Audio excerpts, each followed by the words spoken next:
ઉગતા સૂરજમાં વહેલી સવારમાં કોલેજની બસમાં પ્રેક્ટિકલ લેબમાં અંધારી રાતમાં ગલી બજારમાં દારૂના બાર.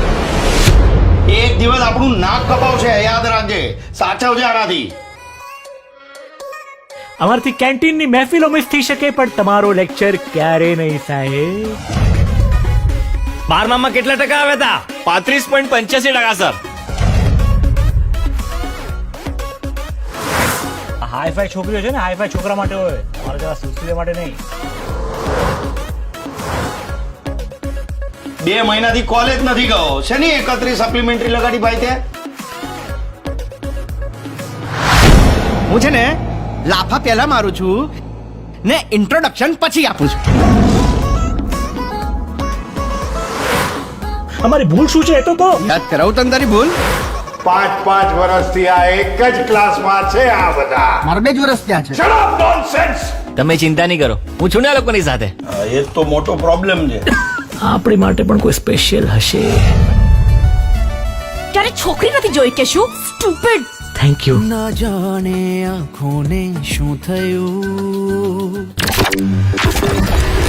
ચલો સાહેબ, માફ કરો, બીજી વાર નહીં થાય સાહેબ. આ તારા બીજી વાર નહીં થાય, બીજી વાર નહીં થાય માં હું બિઝી થઈ ગયો છું. પણ આખા ખાનદાનમાં કોઈએ પોલીસ સ્ટેશનનું પાટિયું નથી જોયું આજ સુધી. ને તું પોલીસના હાથનો માર ખાઈને આવ્યો. શરમ નથી આવતી તને? પણ આપણે કાંઈક એવું કરવું છે કે લોકો આપણને પૂછે કે આ રત્યો, આ લખો, આ સુરો.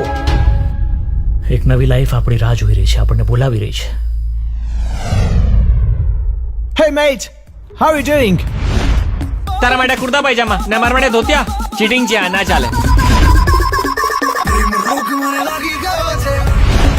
આ એનાથી પણ નાના મારા, એના સૌથી નાના મારા, અને પેલા દૂધપાક મારા. બાટ એટલે કે થાઈલેન્ડની કરન્સી, અહીંના રૂપિયા. સરસ નાઈલી ધોઈલી નોટ હોય ને એવું લાગે છે. એટલે જ બાત કહેતા હશે.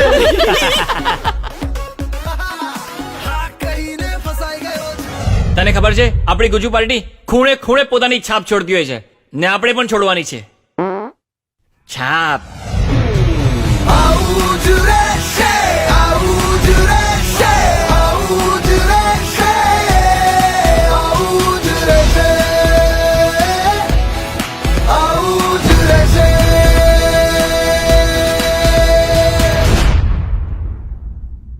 પહેલી બેન્ચ પર બેસીને ભણવા વાળાને ડિગ ડિગ કહે છે. Dig dig. ડિગ ડિગ એટલે ગાંડા. Everybody say આવું જ રહેશે.